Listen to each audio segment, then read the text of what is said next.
저희는 마가복음 11장에서 이미 종료주일 말씀을 나누었고요. 오늘은 12장 13절에서 27절 말씀을 가지고 가이사의 것과 하나님의 것을 함께 나누겠습니다. 한오백 교수와 알로이스 프린츠 교수가 세금 전쟁이라는 책을 썼습니다. 인간의 역사는 세금 전쟁의 역사입니다. 세금을 거두려는 자와 가능하면 세금을 숨기려는 자의 역사로 이어져 왔다고 했습니다. 국가는 정말 놀라운 방법으로 창의적인 세금을 만들어서 세금을 징수해 왔습니다. 러시아를 세금 지옥으로 만든 표트르 대제라는 분이 계십니다. 이분이 처음에 러시아의 세금을 농가세, 가옥세를 매겼어요. 그래서 집집마다 세금을 거두도록 했습니다. 거두려는 자가 있고 숨기려는 자가 있습니다. 그러자 농부들이 두 집, 세 집이 모여서 한 집을 이루고 살았어요. 최초의 연립주택 형태입니다. 그로 인해서 세금이 줄어들게 되자 이번에 표트르 제도는 인두세를 제정을 했어요. 그래서 모든 사람마다 살아있는 사람은 다 세금을 내게 돼 있는. 당시는 다 농부들의 그 사회였기 때문에 사람들이 다 세금을 내야만 했었어요. 만일에 세금을 내기 싫으면 미국으로 이민을 가야 하거나 뉴질랜드로 이민을 가야 합니다. 그 나라에서 사는 동안에 다 인두세 세금을 냈습니다. 표트르 제도, 이 대제가 만든 세금 제도 가운데 수염세가 있습니다. 러시아 남자들은 남자가 하나님의 형상으로 만들어졌기 때문에 그래서 수염을 깎지 않았어요. 하나님의 형상을 훼손한다고. 수염이 지저분하게 길었습니다. 표트르 대제가 너무 지저분하니까 남자들의 수염을 좀 더 문명적으로 깎아야 되겠다는 그런 발상으로 수염을 기르려면 세금을 내라. 이래서 수염세를 제정을 했습니다. 돈 아까운 사람은 깎았는데 대부분 남자들은 아주 보수적 신앙을 갖고 있었기 때문에 그들은 투덜거리면서도 수염을 길렀습니다. 인두세는 유럽 전역으로 퍼져서 영국도 1381년까지 인두세를 받았어요. 그러다가 인두세가 없어지고 1990년대에 다시 인두세를 거두려고 하자 영국 국민들이 반대를 했습니다. 왜냐하면 이미 자본주의 세상이 되고 가난한 자 부자가 양극화됐는데 모든 사람이 똑같은 세금을 낸다는 걸 가난한 사람들이 받아들일 수 없었어요. 그래서 거절이 됐습니다. 예수님 당시에도 로마 정부가 인두세, 사람 머리 숫자대로 세금을 거두었습니다. 예수님은 지금 예루살렘에서 고난주간을 보내고 계신데 당시의 최고 권력자인 대제사장, 서기관, 장로, 바리새인, 헤롯 당 사두개인들이 예수님을 계속해서 집중 공격하고 있습니다. 예수님을 비난하고 함정을 파고 그리고 걸려 넘어지게 하려고 죽이기 위해서, 살해하기 위해서 신성 모독죄를 뒤집어 씌우려고 하고 있었습니다. 예수님은 예루살렘에 입성하신 이후에 벌써 무슨 권세로 권위에 대한 질문을 받으셨어요. 그리고 오늘 두 가지 세금에 대한 질문을 받고 부활에 대한 논쟁에 휩싸이게 됩니다. 주님은 이러한 논쟁을 통해서 복음의 진리가 무엇인가를 변증해 내셨어요. 오늘 두 가지 이야기를 함께 나누고자 합니다. 먼저 2장 13절에 17절까지 가이사의 것과 하나님의 것, 세금에 대한 논쟁입니다. 오늘 13절에 보시면 이 세금 질문을 왜 했는지 그들의 의도를 설명을 하는데 그들이 예수의 말씀을 잡으려고 하여 바리새인과 헤롯 당을 같이 보냈다고 했습니다. 예수님의 책 잡는다는 게 무엇입니까? 예수님의 허점을 노려서 함정을 파는 거예요. 신성 모독죄 또는 정치적 반역죄를 씌워서 예수님을 제거하려고 했습니다. 그들은 하나님의 아들 메시아에 대한 시기심으로 인해서 이렇게 유대 모든 종파들이 연합전선을 이루고 예수님을 함정에 빠뜨리려고 했습니다. 세금 문제는 단순히 경제적 문제가 아닙니다. 이 세금 문제는 정치적 문제요, 종교적 문제예요. 왜냐하면 세금을 내야 되느냐 말아야 되느냐로 이스라엘의 종파들이 크게 둘로 나뉘어졌기 때문입니다. 바리새인들은 반로마 정책을 썼어요. 그들은 로마의 모든 일에 저항을 했습니다. 그래서 세금을 반대했어요. 헤롯 당은 친로마파를 형성을 하고 그들은 세금을 찬성을 했습니다. 이 두 개의 서로 찬성하고 반대하는 바리새인과 헤롯 당이 연합해서 오늘 예수님을 공격하고 있는 거예요. 그들이 예수께 나와서 이렇게 말합니다. 14절에 보시면 당신은 참되시고 아무도 꺼리끼는 일이 없으시니 이는 사람을 외모로 보지 않고 오직 진리로 하나님의 도를 가르치시나이다. 정확하게 예수님이 어떤 분인가를 설명을 했습니다. 이게 순수하게 이렇게 얘기했으면 얼마나 좋을까요? 그들은 아첨의 말을 하는 겁니다. 예수님을 함정에 밀어뜨리기 위해서 가면을 쓰고 이렇게 얘기하고, 그들의 본질은 하고자 하는 질문의 본질이 무엇입니까? 가이사에게 세금을 바치는 것이 옳으니까 옳지 아니하니까. 그리고 15절에 우리가 바치리이까 말리이까. 가이사에게 세금을 바치는 것이 옳으냐 옳지 않으냐, 그리고 바쳐야 되느냐 바치지 말아야 되느냐를 질문하고 있어요. 신약학자 콜린스는 말하기를 세금 바치라고 찬성하면 신성모독죄, 하나님께 대한 배교자가 됩니다. 왜냐하면 세금을 바치는 것은 가이사 숭배주의와 연관이 되어져 있기 때문에 그렇습니다. 만일에 세금 바치는 걸 거절하면 정치적 반역자가 됩니다. 찬성해도 걸려들고 반대해도 올무에 걸려들게 돼 있어요. 예수님은 어떻게 대답을 하셨을까요? 오늘 15절에 예수님은 아예 노골적으로 이렇게 말씀하셨어요. 어찌하여 나를 시험하려고 하느냐. 그 외식함을 하시고 어찌하여 나를 시험하려고 하느냐. 외식은 위선이라는 거예요. 가면을 썼다는 겁니다. 그들은 가면을 쓰고 자기들의 속마음을 숨기고 주님께 질문을 했는데 주님이 그 동기를 폭로하신 겁니다. 어찌하여 나를 시험하고 있느냐. 그리고 데나리온 하나를 가져오라고 말씀하셨어요. 데나리온을 보시면서 주님이 이렇게 질문하셨어요. 16절에 이 형상과 이 글이 누구의 것이냐? 가이사의 것이니이다. 데나리온에 보면 형상, 초상이 하나 있어요. 티베리우스 황제의 두상이 있습니다. 그리고 이 티베리우스 황제의 초상이 데나리온 동전에 새겨져 있고 그 둘레에 글이 쓰여져 있어요. 티베리우스 시저, 가이사라는 뜻입니다. 시저 황제가 아우구스투스 신의 아들이다 이렇게 되어 있습니다. 그리고 로마 정부는 황제 숭배주의, 그래서 가이사는 신입니다. 그래서 로마가 지배하는 모든 제국의 피지배국의 가이사 숭배주의를 퍼뜨린 사람들이 로마 정부의 사람들입니다. 그러므로 데나리온에 나와 있는 이 티베리우스 두상과 티베리우스는 신의 아들이라는 말은 로마의 우상 숭배, 황제 숭배를 그대로 보여준 하나의 결정적 증거였었어요. 그래서 예수님이 질문을 하신 겁니다. 누구의 것이냐? 가이사의 것이니이다. 그러자 말씀하시기를 가이사의 것은 가이사에게, 하나님의 것은 하나님께 바쳐라. 가이사의 것은 가이사에게 바쳐라고 했을 때 예수님이 우리가 국가에 내는 세금을 내라고 말씀하시는 것처럼 이해합니다. 그것도 올바른 해석입니다. 그러나 더 중요한 해석이 있어요. 가이사의 것을 가이사에게 바치라고 했을 때 그것은 로마의 황제 우상 숭배에 대한 경고의 말씀입니다. 하나님의 것을 하나님께 바치라. 무슨 뜻일까요? 학자들이 두 가지 의견을 우리에게 제시를 했어요. 하나는 하나님이 모든 세상의 창조자이시고 주권자이시기에 모든 만물은 다 하나님의 것입니다. 그러므로 온 세상에 가이사의 것은 존재하지 않습니다. 결국 가이사의 것들이라고 우리가 말하는 것도 넓은 의미에서는 창조주 하나님의 소유의 일부일 뿐입니다. 그러므로 가이사의 것은 존재하지 않습니다. 두 번째로 이 데나리온 안에 티베리우스 초상이 있고 그가 신의 아들이라는 글귀가 쓰여져 있었어요. 예수님이야말로 진정한 하나님의 아들이십니다. 그리고 예수님이야말로 보이지 않는 하나님의 형상으로 오신 분이십니다. 그러므로 이 땅에 참 하나님의 형상은 예수 그리스도이시고 참 하나님의 아들은 예수 그리스도이십니다.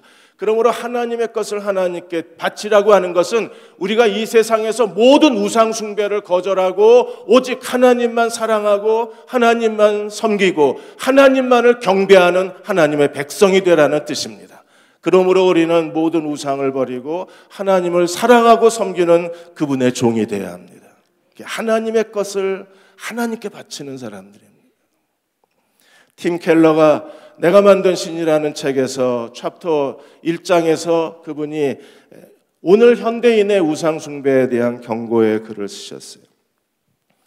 우리가 우상 숭배 그러면 거대한 돌이나 아니면 목상이나 신상 앞에 절하는 원시인의 모습을 상상을 하지만, 그러나 현대인들에게는 돌이나 석상이나 신상은 없지만 현대인들의 마음도 우상의 지배를 받고 있다고 했습니다. 사도행전에 바울이 복음을 전했을 때 그리스 로마 제국의 모든 그 나라와 사람들은 문화는 이 그리스 신화의 지배를 받고 있었습니다. 여신들이 지배를 했습니다. 사랑과 미의 여신 아프로디테, 그리고 부와 성공의 신 다산의 신 그 아르테미스, 이 두 여신이 지배하는 제국을 형성하고 있었습니다. 바울이 복음을 전하는 곳마다 이 아프로디테 여신을 추종하는 사람들이 있었고, 그리고 복음을 증거하는 곳마다 아르테미스 부와 다산의 여신을 숭배하는 많은 사람들에게 복음을 전했습니다. 오늘 현대인들도 이 여신의 지배를 받고 있습니다. 우리가 여신상 앞에 절하고 있지는 않지만, 그러나 많은 여성들이 자기도 모르게 아프로디테 사랑과 미의 여신의 추종자가 되는 거예요. 어떻게 하든지 살을 빼려고 그러고, 어떻게 하든지 허리 사이즈를 줄이려고 그러고, 출렁이는 뱃살을 부끄러워하고, 어떻게 하든지 좀 더 아름다운 여자가 되려고 하는 모든 몸부림이 우리가 어느 사이에 아프로디테 사랑과 미의 여신의 추종자라고 하는 하나의 숭배 현상이라는 겁니다. 하나님이 내게 주신 대로 우리가 만족하고 사는 게 아니라 어쨌든 세상이 말하는 미의 기준을 충족시키려고 하고, 세상 사람들이 아름답다고 말하는 여인상을 자기 것으로 만들기 위해서 우울증에 빠지거나 아니면 섭식 장애에 빠지고 있거나 아니면 아예 집에서 밖으로 나오지 않는 그런 현상도 일어날 수밖에 없는 거예요. 또 하나 아르테미스 숭배자들도 많이 있습니다. 어떻게 하든지 사회적으로 성공하고 부를 이루고 내가 원하는 것을 다른 사람보다 더 많은 쾌락과 더 많은 재물을 얻으려고 합니다. 돈과 성공의 그런 가치적 성공을 위해서 우리는 자녀들도 좋은 대학 가고 좋은 직장 얻기 위해서 우리는 자녀들을 이 아르테미스 신전 앞에 인신제물로 바치려고 하는 부모가 우리 주변에 있다고 했어요. 더 많은 돈을 얻어야 합니다. 출세하려고 합니다. 그리고 남들이 갖지 못한 것을 가지려고 하는 거대한 탐욕이 우리 안에 꿈틀거립니다. 이 모든 사람들이 아르테미스 여신을 추종하는 자라고 했습니다. 데이비드 브룩스는 말하기를 사회적 성공과 출세를 위해서 수직적 관계, 수평적 관계가 이미 균형을 잃어버린 거대한 군상이 바로 현대인의 모습이라고 했습니다.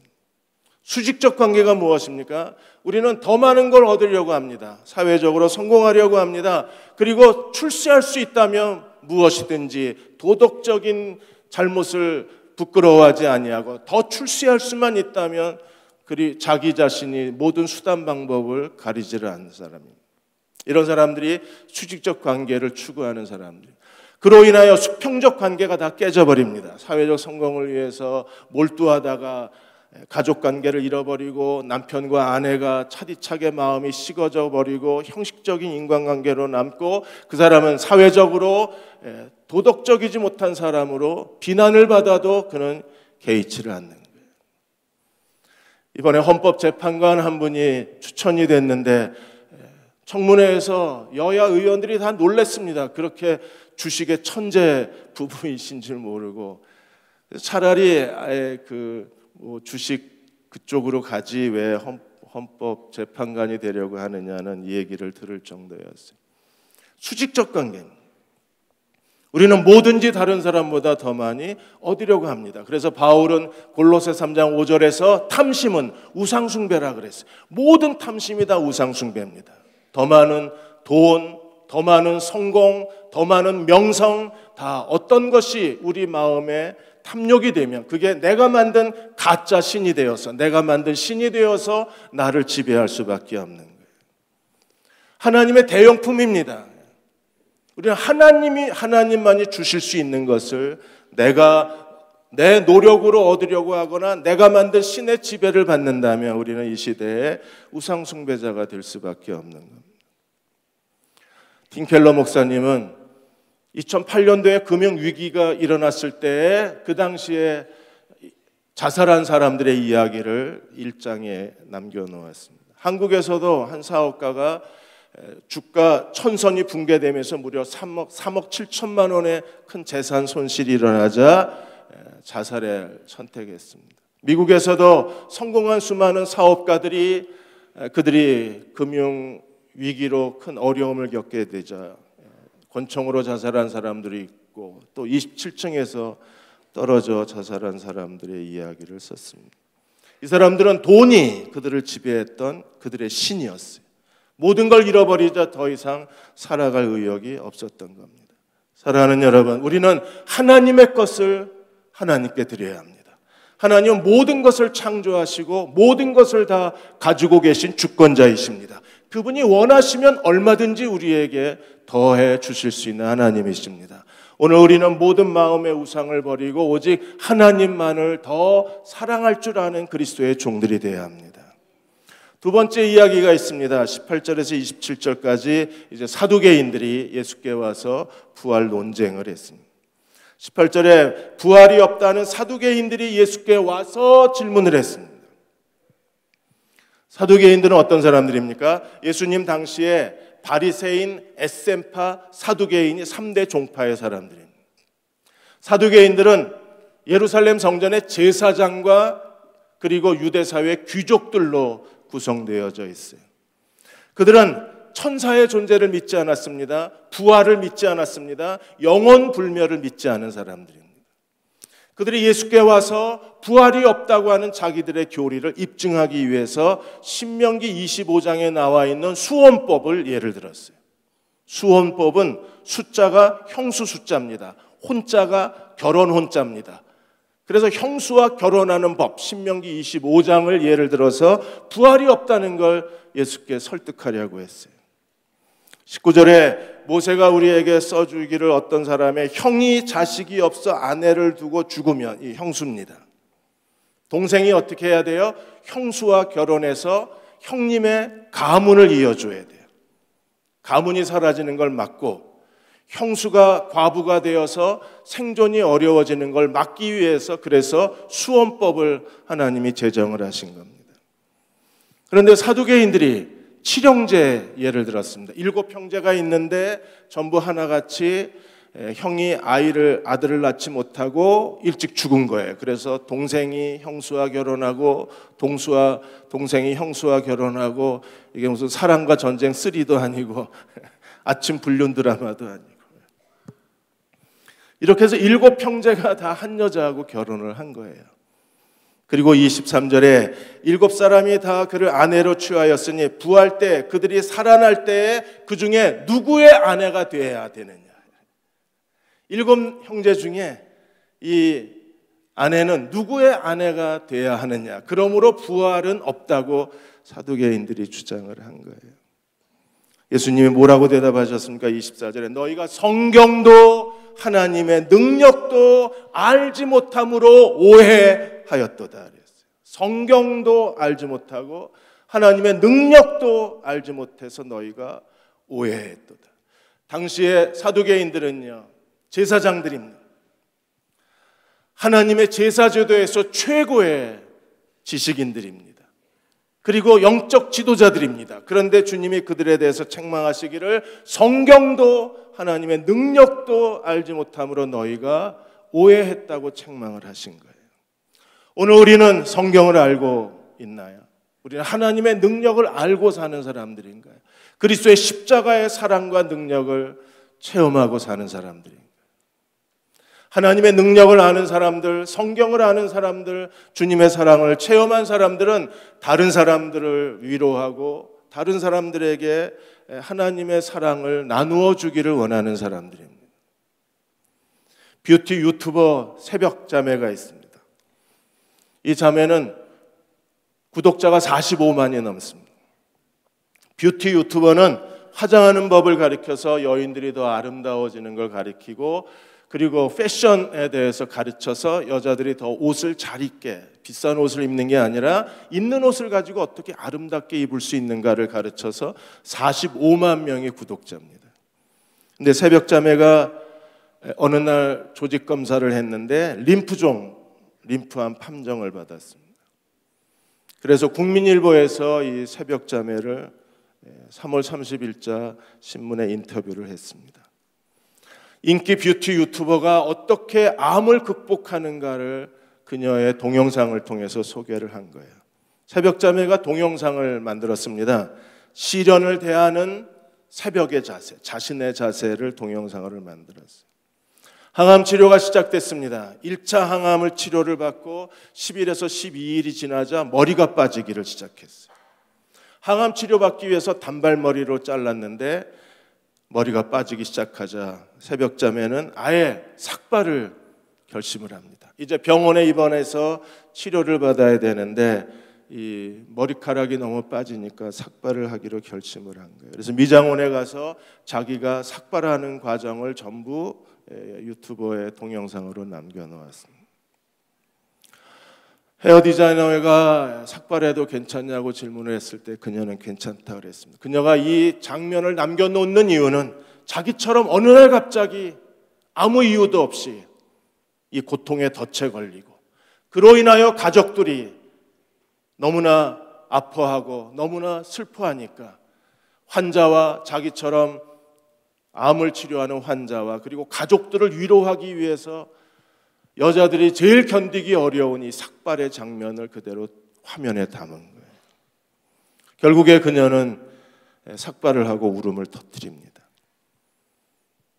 자기가 이렇게 자신의 부끄러운 모습을 감추고 싶은 부분을 공개하는 이유는 단 하나, 위로해 주고 싶어서.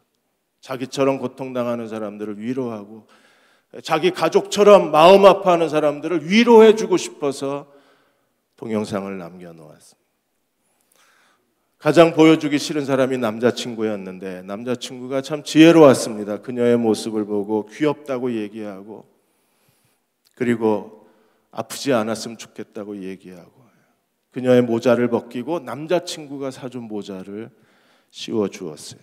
이 동영상이 3월 31일자로 305만 명이 이 동영상을 봤습니다. 그리고 너무나 큰 위로를 받았습니다. 그리고 하나님 말씀을 인격적으로 체험한 사람이라면, 십자가에 나타난 그분의 사랑과 하나님의 능력을 아는 사람이라면 우리도 다른 사람을 위로하는 사람으로 살 수 있어요. 이건 하나님의 능력만이 가능한 일입니다. 예수께서 성경도 모르고 하나님의 능력도 몰랐다고 말씀하시면서 25절에 그들이 모르고 있는 것에 대해서 주님이 말씀을 하셨어요. 사람이 죽은 자 가운데서 살아날 때에는, 부활 때에는 장가도 아니가고 시집도 아니가고 하늘에 있는 천사들과 같으니라. 그럼 부활하면 결혼이 없답니다. 내 아내가 더 이상 내 아내가 아니라 이제 자매가 되는 거예요. 이제 부부관계는 이 세상에서만 존재하는 거지, 부활의 삶에서는 더 이상 결혼도 없고 부부관계도 없는 거예요. 아직까지 결혼하지 않으신 분들, 결혼은 이 세상의 유일한 선물입니다. 내세에서는 결혼이 없답니다. 그래도 한 번은 해보고 죽어야 되지 않을까요? 드디어 우리는 해방이 됩니다. 내세에서도 같이 사는 줄 알았는데 아니랍니다. 하나님께서 분명하게 예수님 말씀하시기를 부활에는 하늘에 있는 천사들과 같이 결혼이 없다고 말씀을 하셨어요. 그리고 또 하나 중요한 사실을 우리에게 가르쳐 주셨어요. 26절에 죽은 자가 다시 살아난다는 부활의 의미가 무엇인가? 신명기 말씀으로 사두개인들이 질문을 하자 예수님은 출애굽기 말씀으로 대답을 하셨어요. 왜냐하면 사두개인은 모세 오경만 성경으로 인정을 했기 때문입니다. 출애굽기 3장 6절을 가지고 예수님이 말씀하시기를 하나님께서 모세에게 이르시되 나는 아브라함의 하나님이요 이삭의 하나님이요 야곱의 하나님이라 하신 말씀을 읽어보지 않았느냐. 아브라함과 이삭과 야곱은 예수님 당시에 벌써 죽은 사람입니다. 근데 왜 예수님은 이 말을 가지고 부활의 하나님이심을 증거했을까요? 그들은 이미 죽었지만 여전히 하나님은 예수님 당시에도 유대인들에게 그 하나님은 어떠한 하나님이세요? 아브라함과 이삭과 야곱의 하나님이십니다. 왜냐하면 이 이름은 예수님의 대표적인 이름이에요. 대대로 불러야 할 하나님의 이름입니다. 하나님은 아브라함과 이삭과 야곱의 하나님이십니다. 이미 그들은 죽었지만 그러나 살아있어요. 그래서 하나님은 아브라함과 이삭과 야곱의 하나님입니다. 그래서 예수님이 27절에 하나님은 죽은 자의 하나님이 아니라 산 자의 하나님이시라 너희가 크게 오해하였도다. 지금도 아브라함은 죽었지만 그 하나님은 아브라함과 이삭과 야곱의 하나님. 언젠가 그리스도가 다시 오실 때에 죽은 무덤에 이미 장사 지낸 바 된 아브라함과 이삭과 야곱으로부터 시작해서 모든 그리스도 안에 죽은 자들이 다시 살아나서 하나님은 산자의 하나님이 되실 것입니다. 그러므로 우리는 부활이 무엇인가를 잘 아는 그리스도의 종들이 되어야 돼요. 부활에 대해서 오해한 사람이 아니라 부활이 무엇인가를 잘 아는 그리스도의 종들이 되어야 합니다. 고린도전서 15장 20절에서 22절까지 부활에 대해서 이렇게 설명했습니다. 이제 그리스도께서 죽은 자 가운데서 다시 살아나셔서 잠자는 자들의 첫 열매가 되셨도다. 사망이 한 사람으로 말미암았으니 죽은 자의 부활도 한 사람으로 말미암는도다. 아담 안에서 모든 사람이 죽은 것 같이 그리스도 안에서 모든 사람이 삶을 얻으리라. 한쪽은 죽음의 세계고 한쪽은 부활의 세계입니다. 우리는 아담 안에서 모든 사람이 다 죽음의 사람이 됐어요. 예수 그리스도를 믿음으로 말미암아 그리스도가 부활의 첫 열매가 되시고 우리가 그리스도를 믿음으로 부활의 사람이 되는 거예요. 그래서 한쪽에는 죽음의 사람이 있고 한쪽에는 부활의 사람이 있습니다. 부활은 나중에 육체적으로만 부활하는 게 아닙니다. 우리의 전 인격이 다 부활하는 거예요. 하나님의 인간을 크게 2분설, 3분설이 있는데 데살로니가전서 5장 23절에는 3분설로 설명해 놓으셨어요. 5장 23절에 바울이 이렇게 말합니다. 평강의 하나님이 친히 너희를 온전히 거룩하게 하시고 너희의 온 영과 혼과 몸이 예수 그리스도가 강림하실 때까지 흠없이 보존되기를 원하노라. 그래서 하나님이 인간 안에 두신 기관이 영과 혼, 인격과 자, 그리고 육체, 살과 뼈로 된 육체, 세 가지 기관을 우리에게 두시고 주님이 오실 때까지 거룩하게 보존되기를 원한다고 말했어요. 그런데 여기에 한 가지 더 있습니다. 우리가 이 세상에서 자아 실현을 이루어가는 인생이 있어요. 그래서 크게 네 가지 기관이 있습니다. 영과 혼과 육체와 그리고 인생이 있어요. 아담 안에서 다 죽었습니다. 영도 죽고 혼도 죽고 육체도 죽고 그래서 우리는 다 언젠간 다 죽어야 합니다. 인생도 죽었습니다.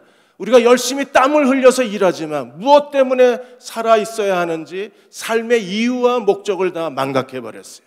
그리스도 안에서 하나님이 우리를 다 죽었던 것을 다시 살리시는 분이 하나님이십니다. 제일 먼저 죽은 영이 다시 부활의 영이 돼요. 죽은 영이 죽은 사람들은 하나님과의 관계가 끊어진 사람들입니다. 그들은 하나님을 예배할 줄도 모르고 하나님이 있다는 사실도 인정하려고 들지 않습니다. 그들은 하나님의 말씀을 들을 수도 없고 그리고 하나님과 동행할 수도 없으며 하나님과 교제할 수도 없습니다.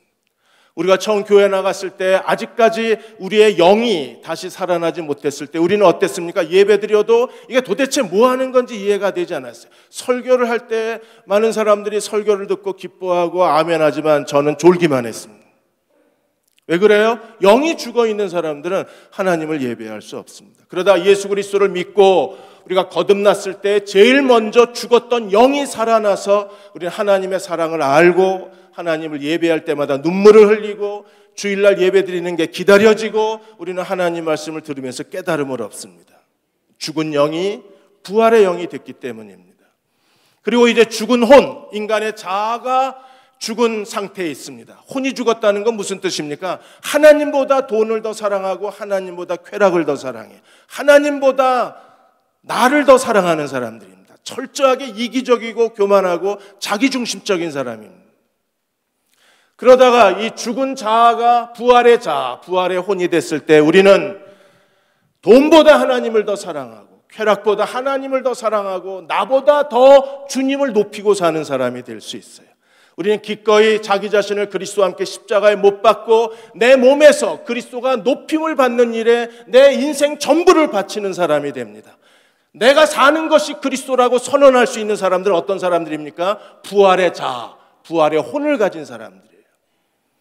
그래서 하나님은 오늘도 하나님의 은혜와 시련으로 말미암아 우리 옛사람을 벗어버리고 새사람을 있게 하시는 거예요. 옛사람은 죽은 혼의 사람이고 새사람은 부활의 혼을 가진 사람들입니다. 이렇게 살다가 언젠가 그리스도가 다시 오셨을 때 그리스도 안에서 죽은 사람들이 육체, 세 번째 육체의 부활을 이루게 되는 거예요. 우리는 다 영생을 가졌으면서도 그리스도는 다 죽어야 합니다. 우리는 육체의 죽음을 반드시 거쳐야 하고, 그리고 우리의 육체는 다 흙으로 돌아가야 돼요. 그러다 언젠가 그리스도가 다시 오실 때 죽은 육체가 전부 부활의 육체가 되어서 우리는 썩을 것을 심고 썩지 아니할 신령한 육체로 다시 부활하게 됩니다. 그날이 바로 그리스도가 다시 오시는 영광스러운 날이에요. 그러므로 죽은 영 그리스도의 새 생명으로 산 영, 부활의 영이 됩니다. 우리의 죽은 자아가, 지정이, 혼과 인격이 그리스도의 십자가를 통해서 부활의 자아, 오직 그리스도만 높이고 그리스도만 사랑하는, 그래서 나는 죽고 그리스도가 사는 부활의 자아로 바뀌게 돼요. 이게 성화의 과정입니다. 그리고 다 우리가 무덤에 들어갔다가 그리스도가 오심으로 인하여 육체의 부활, 죽은 육체의 사람이 부활의 육체를 가진 사람이 되는 거예요. 육체의 부활은 전 세계의 그리스도 안에서 죽은 사람들이 다 같은 날 같은 시간에 육체의 부활을 경험하게 돼요. 그리고 더 중요한 마지막이 있습니다. 우리의 죽은 인생을 부활의 인생으로 바꾸시는 분이 하나님이십니다. 우리는 가끔 인생이 멈춥니다. 내가 왜 살아 있어야 되는지 모르고 인생이 멈출 때가 있습니다. 무능해질 때가 있습니다. 자기 힘으로 도저히 빠져나갈 길이 없을 때가 있습니다. 이렇게 내 인생이 그대로 주저앉을 것 같은 두려움에 빠질 때가 있습니다. 그럴 때 우리에게 필요한 게 뭐예요? 부활의 능력이 우리 안에 흘러들어와서 우리로 하여금 하나님께서 새로운 인생을 살게 하시는 분이 부활의 능력입니다. 바울도 고린도전서 15장 8절에 10절까지 이렇게 고백했습니다. 맨 나중에 만삭되지 못한 나 같은 자에게도 부활의 능력이, 부활하신 주님을 만났습니다. 바울이 만삭되지 못해 태어난 자 같은 그런 절뚝거리는 인생 바울이 예수님을 만나자 어떤 일이 벌어졌습니까? 그가 하나님의 교회를 핍박하였으므로 사도라 일컬음을 받기에 감당하지 못할 사람이었는데 10절에 그러나 나의 나단 것은 하나님의 은혜로 된 것이니 하나님의 은혜가 우리가 알고 있는 바울을 만들었다 그랬어요. 바울은 하나님의 교회를 진멸한 사람입니다. 사도가 되기에는 부적격한 사람입니다. 사도가 되기에는 너무나 큰 죄를 저지른 사람입니다. 그러나 하나님의 은혜가, 부활의 그리스도의 능력이 그 안에 흘러들어오자 나의 나된 것은 하나님의 은혜로 된 것이라 그는 이방인의 사도가 되어서 복음을 땅끝까지 전하는 일에 그리스도의 그릇으로 쓰임받을 수 있었습니다. 오늘 우리가 주님 앞에 엎드려서 부활의 능력이 다시 내 삶에 흘러들어와 내 죽어가는 인생을 다시 살려주시기를 우리가 기도해야 합니다. 하나님은 죽은 자의 하나님이 아니라 산 자의 하나님이시기 때문입니다. 1981년에서 92년까지 11년 동안 KBS 9시 뉴스 메인 앵커를 하셨던 신은경 아나운서님이 계십니다. 이분이 지금 신은경 권사님이십니다. 이분은 중학교 2학년 때 아버지가 돌아가시고 정말 어렵고 힘든 인생을 살았어요. 정기대학도 못 들어가고 후기대학에 들어가고 대학 졸업하고 교사 시험도 떨어지고 입사 시험도 다 떨어지고 방송국 아나운서 시험도 3번 만에 붙었습니다. 그러나 정말 하나님이 새로운 기회를 허락해 주셨어요. KBS 아나운서가 됐을 때가 칼라 TV 시대가 열렸고, 그리고 입사하자마자 KBS 9시 뉴스의 메인 앵커가 됐습니다. 그리고 남편 박성범 아나운서하고 같이 앵커하고 결혼을 해서 이제 정치인의 길을 걸어가게 됐어요. 그러다가 2006년에 이 박성범 국회의원이 정치 스캔들에 휘말려서 뇌물을 받았다는 그 스캔들에 휘말려서 정치 인생이 끝납니다. 대법원에서 무죄 판결을 받았지만 그러나 알려지지 않고 사람들은 어두운 시선으로 이 부부를 쳐다봐야 했었어요. 신은경 권사님은 그때가 인생의 암흑기였다 그랬어요. 어느새 나이 50대가 됐는데 자기 인생에 아무것도 없었어요. 무엇을 위해서 살아야 할지, 무엇 때문에 살아 있어야 할지, 그리고 무엇을 하며 살아야 할지 아무것도 자기 인생에 남아있는 게 없었다 그랬습니다. 그러다가 2010년 11월에 극동방송에서 하프타임 세미나를 했는데 그 세미나에 참석을 했어요. 5주짜리 프로그램입니다. 마지막 주에 인생 사명 선언서를 쓰는 시간이 있는데 그 인생 사명 선언서를 쓰면서 신은경 권사가 처음으로 자기 인생에 내가 하나님이 무엇을 원하시고 내가 하나님께 무엇을 드릴 수 있고 내가 뭘 잘하는 사람이고 어떻게 하나님께 영광을 돌릴 수 있는가를 처음 고민하며 인생 사명 선언서를 썼어요. 거기에 중요한 자기 인생에 꼭 하고 싶은 일을 3가지를 썼습니다. 내가 성경을 바탕으로 한 스피치 커뮤니케이션을 연구해서 그래서 방송과 강연과 저술을 통해서 청소년, 여성, 직장인, 신앙인들의 삶을 변화시키겠다. 이게 자기 인생의 사명선언서였어요. 성경을 바탕으로 한 스피치 커뮤니케이션. 그래서 이 스피치 관련의 책을 벌써 신은경 교수님이 3권이나 책을 펴냈습니다. 그리고 방송과 강연과 저술. 극동방송에서 이 하프타임 세미나를 들었더니 극동방송 PD 중에 한 사람이 신은경 아나운서를 알아본 거예요. 그래서 극동방송 매일 하는 그 프로그램에 신은경 권사님을 초대를 했습니다. 그래서 거기서 간증을 했어요.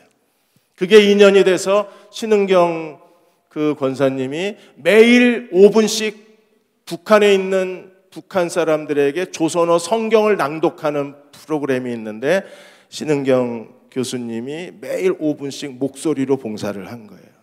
이 사실이 알려지면서 CTS에서 새롭게 하소서 그 간증 프로그램에 신은경 권사님을 초대해서 간증 프로그램이 나갔습니다. 그걸 계기로 해서 CTS에서 아주 이 아나운서 스피치 커뮤니케이션에서는 최고의 탁월한 사람이잖아요. 그래서 CTS에서 아름다운 세상 MC를 의뢰하고 그렇게 해서 방송 시작이 됐습니다. 그리고 나중에는 CTS의 메인 프로그램인 7천 미러클의 메인 MC가 돼요. 이렇게 해서 하나님이 불과 2년 만에 인생 사명서를 쓴 지 2년 만에 모든 걸 다 이루어 주셨어요. 2012년에는 홀리 스피치라고 해서 그 CTS를 통해서 알게 된 출판업자가 이 홀리 스피치 책을 출판해주고 이 책이 나오자 기업체에서 강연 요청이 오고 교회에서 강연 요청이 오고 대학에서 강연 요청이 온 거예요. 그래서 오늘 신은경 권사님은 그걸 통해서 청소년들을 위한 그 모임도 만들고 그 청소년들 모임이 이사장이 되어서 하나님이 인생 사명서에 쓴 거에 2년도 안 돼서 다 이루어진 거예요. 성경을 바탕으로 한 스피치 커뮤니케이션, 방송, 강연, 저술, 그로 인하여 청소년, 여성, 그리고 신앙인들, 그 사람들에 대해서 내가 그들의 삶을 변화시키고 싶다는 그 인생 사명 선언서가 그대로 이루어진 겁니다. 그녀의 인생은 죽은 인생 같았어요. 살아있지만 아무것도 없는 빈 껍데기 인생이었어요. 그러나 부활의 능력이 그분 안에 스며들어오자 모든 게 하나씩 살아나기 시작했습니다. 인생 사명서 쓴 그대로 하나님은 신은경 교수의 인생을 그대로 만들어 주셨어요. 스피치 커뮤니케이션의 최고의 권위자가 되게 하셔서 교수의 길을 걷게 하시고 또 그분의 저서를 통해서 가는 곳마다 강연을 하게 하여 주셔서 청소년, 여성, 직장인, 신앙인들에 대한 놀라운 변화를 하나님이 이루어내실 수 있었습니다. 그녀의 인생이 다시 살아나기 시작했어요. 오늘 우리가 주님께 우리 자신을 내어드리면 가끔씩 인생이 멈춥니다. 이유도 없이 멈춥니다. 무능해집니다. 스스로 해결할 방법이 없습니다. 절망할 수밖에 없습니다. 그러나 우리가 주님을 의지하면 하나님은 죽은 자의 하나님이 아니라 산 자의 하나님이시고 그 부활의 능력이 우리 안에 흘러들어와서 하나님이 정말 가치 있는 인생을 다시 살게 하시고 한 번 더 일어설 수 있는 기회를 주시고 그분의 영광의 그릇으로 만드실 수 있는 분이 산 자의 하나님, 나의 주 예수 그리스도이십니다. 우리가 그 주님의 부활의 능력을 사모하고 주님께 의탁하는 저와 여러분이 되시기를 주의 이름으로 축원합니다. 하나님께 드리며 살고 싶습니다. 이전보다 더 주님을 사랑하며 살게 하여 주옵소서. 하나님은 죽은 자의 하나님이 아니라 산 자의 하나님이십니다. 탐욕의 사람 삭개오를 변화시켜서 자기의 재산을 나누어주는 믿음의 사람으로 바꾸신 분이 산 자의 하나님이십니다. 구원해 주소서. 나를 변화시켜 주옵소서. 내 인생의 새로운 도전과 새로운 꿈과 새로운 기회를, 새로운 문을 산 자의 하나님이 열어주셔서 하나님 영광의 그릇이 되게 해 주옵소서. 하나님의 것을 하나님께 드리며 살게 해 주옵소서. 지금 우리를 죄에서 구원하신 우리 주 예수 그리스도의 은혜와 하나님 아버지의 그 크신 사랑하심과 성령의 위로하고 도우신 은혜가 오늘 날마다 산 자의 하나님과 동행하기로 결단한 모든 교우와 가정과 자녀들 위해 지금부터 영원히 함께 하시기를 간절히 축원하옵나이다. 아멘.